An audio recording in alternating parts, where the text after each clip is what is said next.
Idris, and I think they maybe they haven't got that much important stuff to ban. They might want to get rid of Batiste Cap, but there's the Taka I was talking about earlier.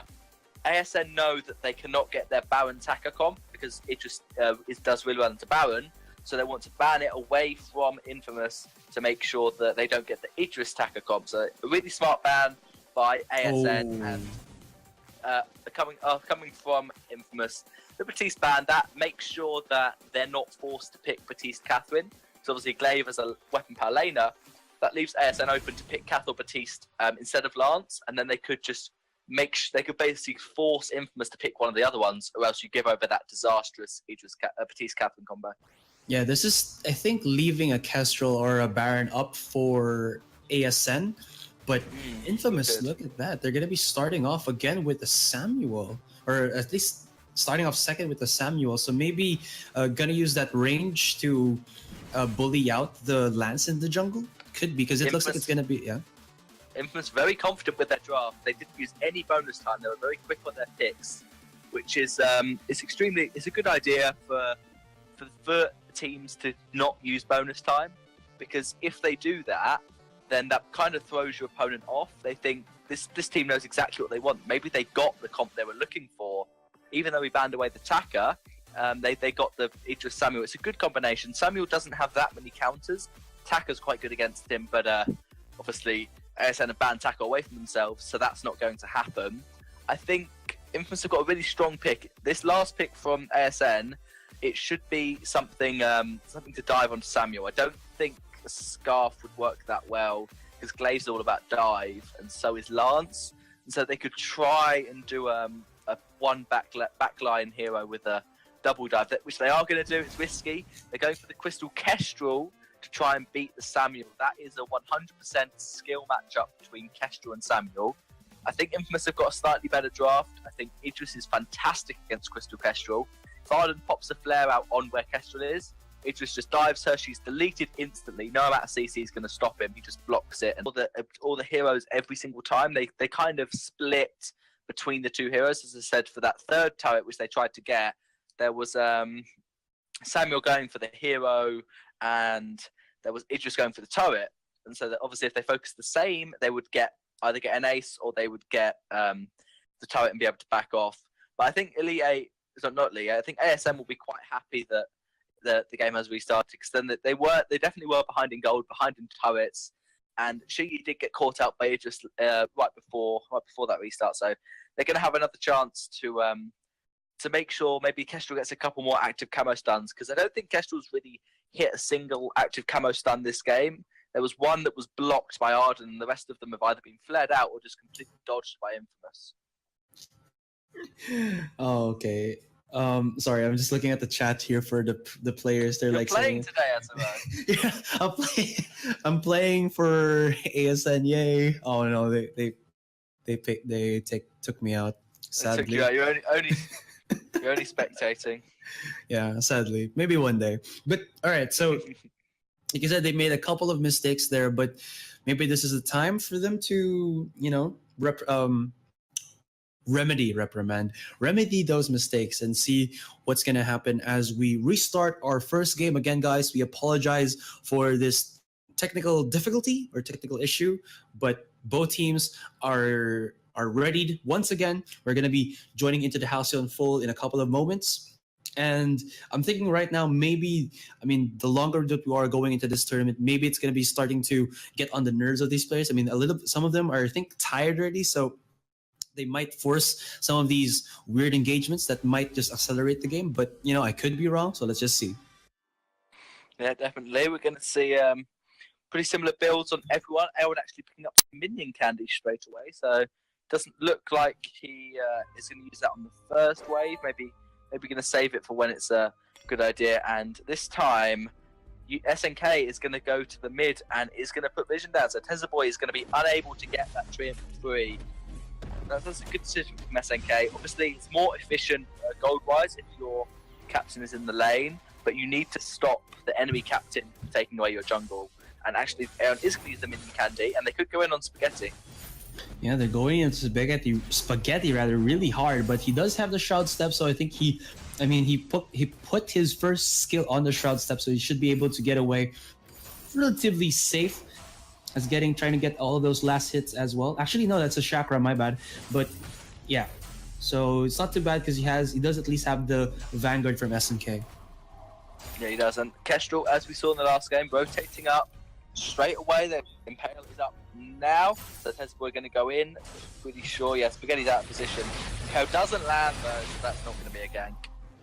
And Infamous were ready for it. They had the timing set straight off the bat. SNK, I think he was just waiting. Like he said, okay, do just that.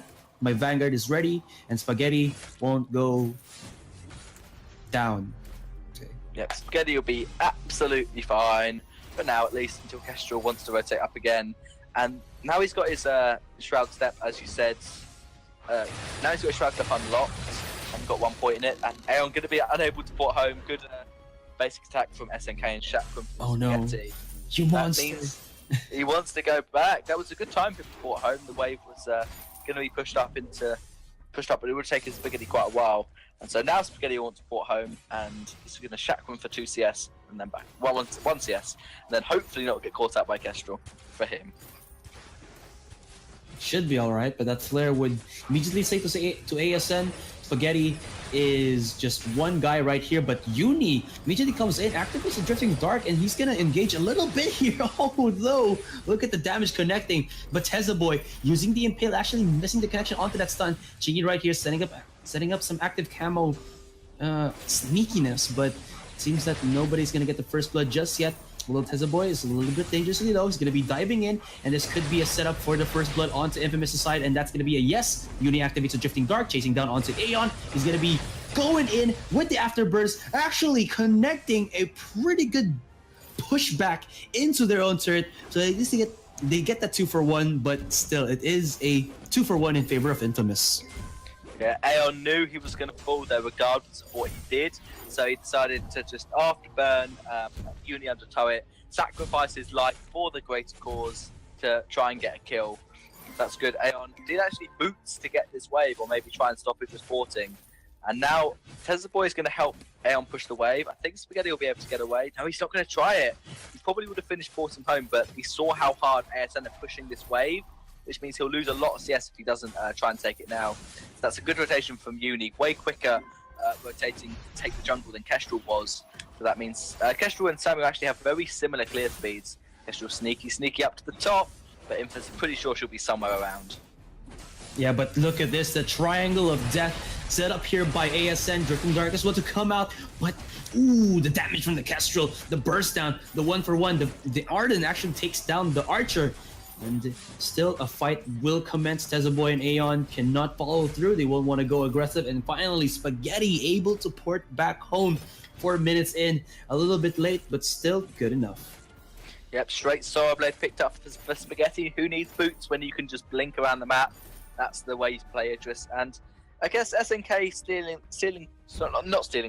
securing 2 kills on the captain, gave him a fountain pretty early on. I think he'll be able to get it slightly before Boy, and so that's always good. And Uni is now level 6, 4.5 minutes in. Before Shingy, Shingy's going to get it with a couple more minions. But that is good for Infamous. They are ever so slightly ahead on gold and experience. Minion candy on the minions. Spaghetti's going to try and push the wave, but he could be in trouble. Aeon's right here. Uni can actually set up a pretty disgusting usage on that Oblivion. Not just yet, but my goodness, look at this, 1-shot, 1 kill! He almost getting taken down right there. Here it is, ASN. They're going to be forcing the fight. Spaghetti has to back away. He doesn't have a lot of HP to work with right now, so they got to be a little bit careful here as ASN is just going to go for the pick, or rather for the poke type of gameplay, or rather play style, as Chingy does have that glimmer shot. Although doesn't have too much energy to work with, he's going to be porting back. If they did see that maybe Infamous will go in for a siege right here, as Aeon and Boy are very low in terms of their HPs. Yeah, they saw Shingy was extremely low on Kestrel, so they'll have a good idea that Shingy is either going to die if she pops out or did port home. That is a good turret for Infamous. They want to fight now. Oh no, Afterburns away. Not range wasn't that good. Glimmer shot as well. Fadeaway shotgun for Spaghetti just for the safety and SNK will actually survive with his life. That was a good play coming out from Infamous. Extremely good. They're going to get their first turret, and they didn't trade over any kills, and did obviously get Aeon on the glaive. So Spaghetti actually is going to take away Uni's farm. So that's Uni is not AFK, it's just porting home. So they're really trying to hyper farm this Idris and going for the idea that yes, Uni will get poke on Shingy and poke on Aeon, but if we can get this Idris hyper farm, then we're gonna win the game. I think it could work, but it's gonna be risky because obviously if Idris dies, Samuel's not gonna have the CS to do the work. Spaghetti with an infusion, ready to fight. So here we go. Will the fight ensue or break out once again in the lane? I guess they're fine with it because it feels like, oh wait, never mind. It's gonna be Aeon taking quite a bit of burst damage right here. They're chasing him down. There is the usage on the Stratcom onto Teza Boy, and look at how low the HP bars of ASN are. There's no ultimate yet for Spaghetti. He's not level 6 at the moment, so this Idris cannot dive into the fight. Wow, that was a little bit disgusting. As you see that Aeon was caught off guard, impaled from Teza Boy. He actually dives in to his almost demise. One more shot, and there you have it. Samuel with the delayed double. Chingy has to back off, and this second turret could be ripe for the taking. Yeah, it looks like Infamous again. Great objective focus. They're all so healthy. Uni even half on energy. They're just playing it extremely well. Aeon took so much poke from Uni that he had to try and run away under his turret. SNK getting rooted up by the tree, and he'll be fine. But then Uni with one malice, just barely enough to secure the kill.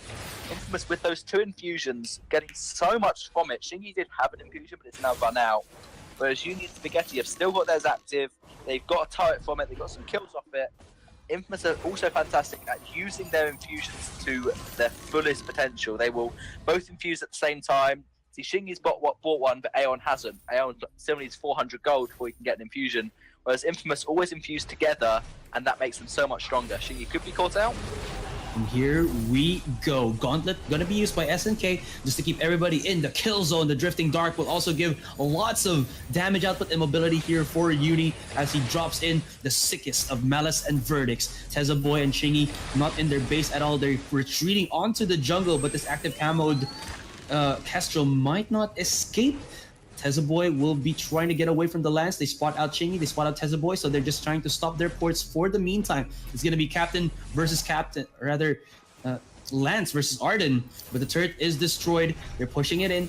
Aeon is taking so much damage from Uni right now. Chingy is doing the best that he can with the Glimmer shots, but it's not going to be enough. 2-0. There is Uni. They know where he is. He's actually in the base trying to heal back up. Glimmer shots will be trying to dodge left and right. And can he actually defend their base as they try to break down onto the turrets? Looks like Infamous will just back away. And 9 minutes in, we're already at the last turret. We're only 9 minutes in, and Infamous need one team fight one kill, and they will just push for the win. They're almost 10k ahead, which is the point of no return. Currently sitting about 7k, which is ridiculous for 9 minutes into this game. Uni a bit low on energy, going to get that Treant to heal up. SNK body blocking the one shot. Are they going to fight? Does look like ASN want to, but I don't think it's wise. Infamous have just shot, and they're going to go for it. No. Sometimes being wise isn't the best decision. Maybe ASN are looking for an opening here, but they won't be allowed to do so by Infamous. Infamous smartly backing away. Yeah, gonna go to their backs together. SNK is really not being allowed to get much ambient gold. I think Uni and Spaghetti have got the last 3 rotations in a row. I'm sure he'll be okay with it as long as the carries have the money. That's what you need to do. I think Spaghetti, going to pop another infusion, and Uni's still got his. So once again, one shot a little bit early. Once again, Infamous infusing at the same time. The Gauntlet wasn't great from SNK. It didn't actually trap Kestrel. But what they did was they saw that the Gauntlet didn't trap Kestrel. They had a flare to make sure she was outside of it. They just went immediately onto Aeon on this glaive. And so they were fine. Why focus the Kestrel if she's out of the fight because she's out of the Gauntlet? Go on to glaive. Teza Boy out of position. A Gauntlet is up for this Arden. He's gonna drop it down. Not gonna actually connect onto anyone, but you can see already that this Teza Boy, you cannot use that combat role to get away from the onslaught of Infamous. They get themselves almost 2 kills. Teza Boy still alive. Never mind, goes down. and this could be it. 13 seconds left, but Infamous are so close to breaking down this turret. Look at Spaghetti's damage. He's just slashing this turret right now. And the Vayne is exposed. This should be it. Chingy with the Hail Mary defense, but it's not going to be enough. That's going to be the ace. 12-2. And ladies and gentlemen, for your game one, it is Infamous to take, well, the first game. Wow, I actually think this game would have lasted longer if they hadn't have restarted it. I think this 11-minute game is just ridiculous from Infamous. They know how to start an early game advantage and just absolutely pressure it until you're pounded into the ground and unable to come back. That's how you beat a CP Kestrel. Just get turrets, get kills, and snowball from there. Spaghetti played extremely well on the Idris. 130 CS, 11 minutes and a half in is extremely good. About just under 11 CS a minute. So he really excelled at farming on the Idris. Obviously took a little bit of Samuel's